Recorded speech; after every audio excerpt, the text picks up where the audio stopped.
আসসালামাইকুম। বিদ্যাহাটের পক্ষ থেকে সবাইকে জানাচ্ছি স্বাগতম। এখন আমরা সপ্তম শ্রেণীর গণিত পাঠ্য বইয়ে ৬.১ অনুশীলনীর ১ থেকে ১০ নম্বর সমস্যার সমাধান করব। ১ নম্বরে আমাদের বলেছে লঘিষ্ঠ আকারে প্রকাশ করো। তো দেখো ১ থেকে ১০ নম্বর আমরা সবগুলোই লঘিষ্ঠ আকারে প্রকাশ করব।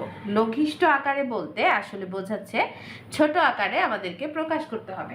দেখো ভগ্নাংশ দেয়া আছে, ভগ্নাংশগুলো লব এবং হরের মাঝে আমাদেরকে উৎপাদকে বিশ্লেষণ করে কাটাকাটি করে ছোট আকারে প্রকাশ করতে বলেছে।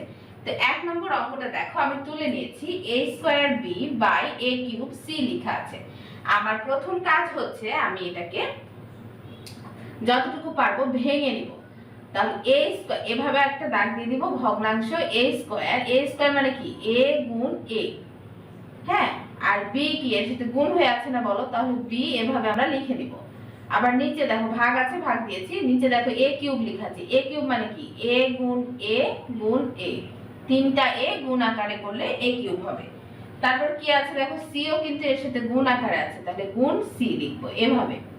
এখন দেখা যাক যে কয়টা আমরা কাটাকাটি করতে পারি। তাহলে দেখো a এর সাথে a কাটাকাটি করা যাবে, এটার সাথে এটা কাটাকাটি করা যাবে। আর কি কাটাকাটি করা যাচ্ছে দেখো, আর কিন্তু কাটাকাটি করা যাচ্ছে না। তাহলে উপরে কি থাকলো b, আর তারপরে ভাগ চিহ্ন দিব এই যে ভাগ, আর নিচে থাকলো a আর c কে গুণ করলে এভাবে পাশাপাশি a c, তাহলে এটা আমাদের ১ এর অ্যানসার। এবার দেখো ২ নম্বর, দেখো ২ নম্বরও ঠিক একই ভাবে আমি কি করব, প্রথমে একটা ভগ্নাংশ দিয়ে নিব ভাগ, তারপর দেখো উপরে আছে a² মানে a গুণ a, তারপরে আছে bc গুণ b গুণ c, গুণ আকারে লেখা আছে, আমি শুধু মাঝখানে গুণ চিহ্নটা দিয়েছি। তারপর দেখো এখানে a লেখা আছে, a দিলাম। তারপর দেখো b আছে, কয়টা b আছে, দুইটা b² মানে দুইটা b গুণ আকারে আছে। তারপর c আছে, c লিখলাম। এখন আমরা কাটাকাটি করব। তাহলে দেখো a এর সাথে a কেটে যাবে, ab এর সাথে ab কেটে যাবে, আর ac এর সাথে ac কেটে যাবে। তাহলে উপরে থাকবে, দেখো উপরে সব কেটে গেছে, তাহলে খালি a আছে। তাহলে উপরে থাকবে a, তারপর ভাগ চিহ্ন আছে, ভাগ চিহ্ন, নিচে থাকবে কি b। তাহলে এটা হলো আমার ২ এর অ্যানসার। এখন ৩ নম্বরটা দেখো, ৩ নম্বরটা x³ বলছে। প্রথমে x³ মানে কয়টা x, x গুণ x গুণ x, তিনটা x। তারপর বলছে y³ মানে কয়টা y, তিনটা y, তাহলে y গুণ y গুণ y। তারপর বলছে z³ মানে তিনটা z, তাহলে z গুণ z গুণ z। ভগ্নাংশ আছে, ভাগ দিয়ে দেব। তারপর বলছি x² y² z², তাহলে x ইনটু x গুণ y ইনটু y মানে দুইটা y গুণ z² মানে দুইটা z লিখলাম। এখন কাটাকাটি করব, এটার সাথে এটা কেটে যাবে, এটার সাথে এটা কাটবে, কাটলো। এখন এটার সাথে ay কাটবে, ay এর সাথে ay কাটবে, কাটলো। এখন az এর সাথে az, az এর সাথে az। তাহলে উপরে কি থাকছে তোমার দেখো, উপরে একটা থাকছে x, একটা y, একটা z, আর নিচে দেখো কিছুই নাই। তাহলে আমরা লিখব x y z, এটাই আমাদের অ্যানসার। ৪ নাম্বারটা দেখো, ৪ নাম্বারে, তাহলে ৪ নাম্বারটা দেখো, এখানে আমি এখানে আছে x² প্লাস x, এখানে x আছে, এখানেও x আছে। তাহলে আমি এখান থেকে x কমন নিতে পারবো, x কমন নিলে x² থেকে x নিয়ে নিলে একটা x থাকবে, প্লাস x কমন নিলে এখানে থাকবে 1। এবার নিচে ভগ্নাংশ দিলাম, নিচ থেকে দেখো দুই অংশ y আছে, তাহলে একটা y কমন নিতে পারবো। তাহলে এখান থেকে y নিয়ে নিয়েছি, তাহলে কি থাকবে বলো, x থাকবে, প্লাস এখানে y নিয়ে নিয়েছি, তাহলে কি থাকবে 1 থাকবে। এখন যদি আমি এটা আর এটা কাটাকাটি করে দিব একই রকম, তাই তাহলে উপরে থাকলো x আর নিচে থাকলো y, এটাই আমার অ্যানসার x/y। ৫ নম্বরটা দেখো, আমি এখানে লিখেছি ৫ নম্বরটা, এখানে আছে 4a²b। তো তুমি যদি 4 কে এভাবে ভাঙো, ভাগ করো, কি দিয়ে ভাগ করতে পারবা, 2 দিয়ে, 2 দুগুণা 4, আর কি ভাঙা যাবে, 2 তো মৌলিক, আর ভাঙা যাবে না। তাহলে 4 এর বদলে লিখতে পারবো 2 × 2, 2 দুগুণা 4 গুণ a² মানে দুইটা a গুণ b। আবার দেখো এখানে লেখা আছে 6, তাহলে 6 কে যদি তুমি ভাগ করো 2 দিয়ে, তাহলে 3 পাবা, 3 কে তো আর ভাঙা যাবে না। তাহলে 6 ভেঙে কি পেলাম, 2 গুণ 3 গুণ এ কিউব মানে 3টা এ, তাহলে এ গুণ এ, তারপর আছে বি, গুণ আকারে দিলাম বি। এখন কাটাকাটি করব, তাহলে এটা আর এটা কাটে যাবে, এ আর এ কাটবে, এখানে আরেকটা এ আরেকটা এর সাথে কেটে যাবে, এ বি এর সাথে কাটবে। কাটাকাটি করার পর দেখি কি কি থাকে। ওপরে থাকে 2 আর নিচে থাকে 3a, তাহলে আমার উত্তর হলো 2/3a, এটাই অ্যান্সার। দেখো আমার 1 থেকে 5 নম্বর সমাধান করা হয়ে গেছে। এখন আমরা 6 নম্বর সমাধান করব। 6 নম্বরে দেখো, 6 নম্বরে এ অংশে লেখা আছে 2a - 4ab লবে, আর হরে লেখা আছে 1 - 4b।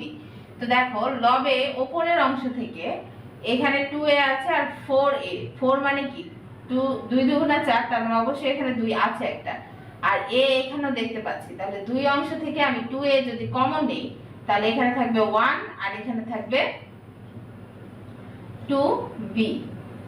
আর নিচের অংশে দেখো এই 1 এর উপরে যদি আমি স্কয়ার দিই আর মাইনাস 2b এর উপর যদি আমি স্কয়ার দিই, তাহলে কিন্তু মানের কোনো পরিবর্তন হচ্ছে না, এখানে b স্কয়ার হবে। এখন দেখো এটাকে এটা এই প্রথম উপরের অংশে যা আছে তা আমরা রেখে দিব, আর নিচের অংশে দেখো a স্কয়ার মাইনাস b স্কয়ারের সূত্র ফেলতে পারবো।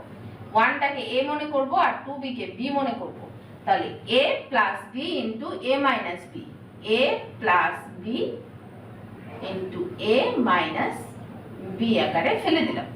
এখন দেখো এইটা আর এইটা কিন্তু কাটাকাটি হয়ে যাবে একই রকম, তাহলে 2a/1 প্লাস 2b এটা থাকলো, এটাই আমাদের অ্যান্সার।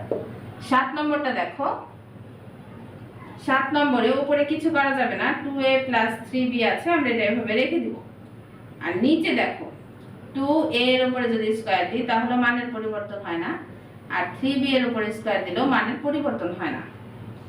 এখন 2a প্লাস 3b আমরা রেখে দিলাম, আর নিচে এটাকে a মনে করব আর এটাকে b মনে করব, তাহলে a স্কয়ার মাইনাস b স্কয়ারের সূত্র হচ্ছে a plus b into a মানে হচ্ছে 2a মাইনাস b মানে 3b। এখন দেখো এই 2a প্লাস 3b আর 2a প্লাস 3b কেটে গেল, তাহলে ওপরে কিন্তু কিছু নাই মানে কিন্তু 1 আছে, আর নিচে হচ্ছে 2a মাইনাস 3b, তাহলে 2a মাইনাস 3b। তাহলে 7 এর অ্যান্সার হচ্ছে 1/2a মাইনাস 3b। এখন 8 নম্বরটা দেখো, 8 নম্বরে ওপরটাতে উপরের অংশটাতে আমরা যদি চাই তাহলে এটাকে সূত্র তৈরি করতে পারবো। কিভাবে দেখো, এর উপর যদি এভাবে স্কয়ার দেই তাহলে মানের পরিবর্তন হয় না, প্লাস এভাবে 2 এর উপরে যদি স্কয়ার দেই তাহলে কিন্তু 2 2 4ই হবে, মানের কিন্তু কোনো পরিবর্তন হয় না। আমি আসলে a প্লাস b হোল স্কয়ারের সূত্র করতে চাচ্ছি, তারপরে এখানে প্লাস আছে, এখানে প্লাস দিলাম, তাহলে সূত্রের হচ্ছে 2, a মানে হচ্ছে a আর b মানে হচ্ছে 2, তাহলে 2 2 কিন্তু 4 আর এই যে a 4, তাহলে কিন্তু মানের পরিবর্তন হচ্ছে না, শুধু একটু অর্গানাইজ করে লিখে দিয়েছি। এখন দেখো a স্কয়ার মাইনাস এই 2 এর উপরে যদি আমি স্কয়ার দেই তাহলেও কিন্তু মানের পরিবর্তন হয় না নিচে, তাহলে 2 2 কিন্তু 4ই হচ্ছে। এবার উপরের অংশে a square plus 2ab plus b square, মানে এটা কি a প্লাস b হোল স্কয়ারের সূত্র না, তাহলে a হচ্ছে a আর b হচ্ছে 2, তাহলে a plus b whole square, এই পুরোটার পরিবর্তে লিখলাম উপরটুকু।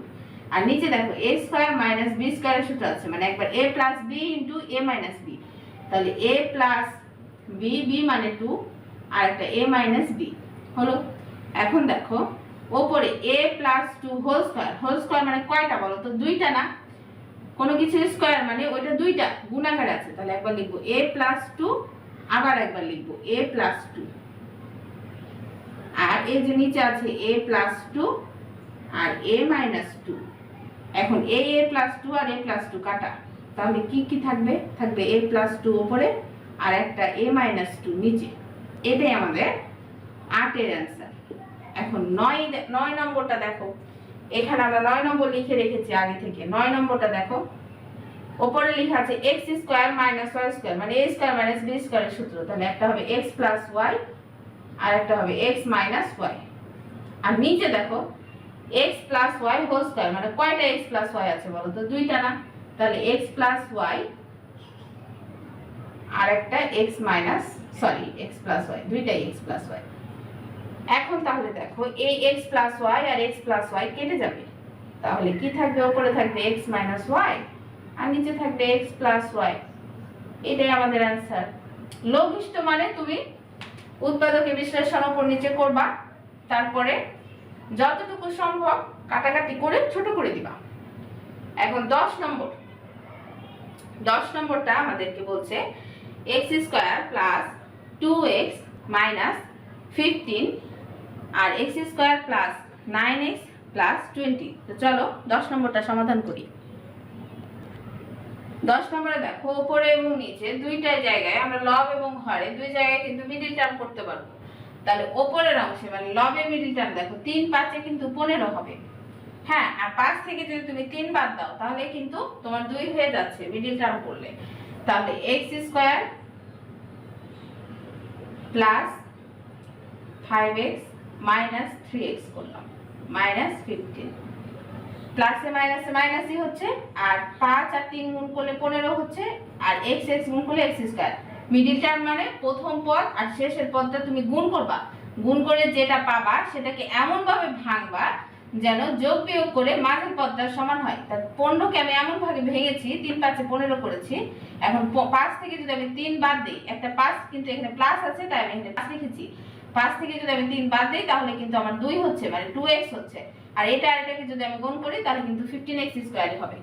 এখন দেখো দাগ দিলাম, নিচেরটাও ঠিক একই ভাবে যদি আমি 4 5 20 করি তাহলে 4 আর 5 যোগ করলে কিন্তু 9 হয়ে যায়। তাহলে x square plus 5x plus 4x plus 20। এখন এই অংশে উপরের অংশটুকু এই দুইটা থেকে, হ্যাঁ প্রথম দুইটা থেকে আমি x যদি কমন নিই তাহলে একটা হচ্ছে x প্লাস 5 আর মাইনাস 3 যদি কমন নিই তাহলে হচ্ছে x প্লাস 5। এই যে মাইনাসে মাইনাসে কিন্তু এখানে প্লাস হয়েছে। হ্যাঁ, আর 3 কমন নাও মানে কি? কমন নাও মানে কিন্তু ভাগ করা। 3 কমন নিয়েছি মানে 3x কে দিয়ে 3 ভাগ করেছি, আবার 15 কে দিয়ে 3 ভাগ করেছি। তো 15 কে দিয়ে যদি তুমি 3 ভাগ করো তাহলে তো 5ই পাবা। আবার এই নিচের অংশটুকু থেকে যদি আমি x কমন নিই তাহলে একটা পাবো x প্লাস 5, আর প্লাস 4 যদি কমন নিই তাহলে পাবো একটা x প্লাস 5। এখন দেখো উপরে দুইটা x প্লাস 5 থেকে একটা x প্লাস 5 কমন নিলাম, তাহলে x মাইনাস 3 থেকে গেল, তাহলে x মাইনাস 3 লিখে দিলাম, ভাগ আছে ভাগ দিলাম। আবার নিচে দুইটা x প্লাস 5 থেকে একটা x প্লাস 5 কমন নিলাম, আর এই যে x প্লাস 4 থেকে গেল, তাহলে x প্লাস 4 আমি রেখে দিলাম। এখন দেখো উপরে একটা x প্লাস 5 নিচে একটা x প্লাস 5, তাহলে এই দুটো কেটে যাবে। তাহলে কি থাকবে? উপরে থাকবে x মাইনাস 3 আর নিচে থাকবে x প্লাস 4, যেটা আমাদের অ্যানসার। দেখো আমরা 1 থেকে 10 নম্বর অঙ্কগুলো লঘিষ্ঠ আকারে প্রকাশ করতে বলেছিল, আমরা সবগুলো লঘিষ্ঠ আকারে প্রকাশ করেছি। আজকের পর্বে এই পর্যন্তই, দেখা হবে পরবর্তী পর্বে। তোমরা সবাই ভালো থেকো, সুস্থ থেকো, আল্লাহ হাফেজ।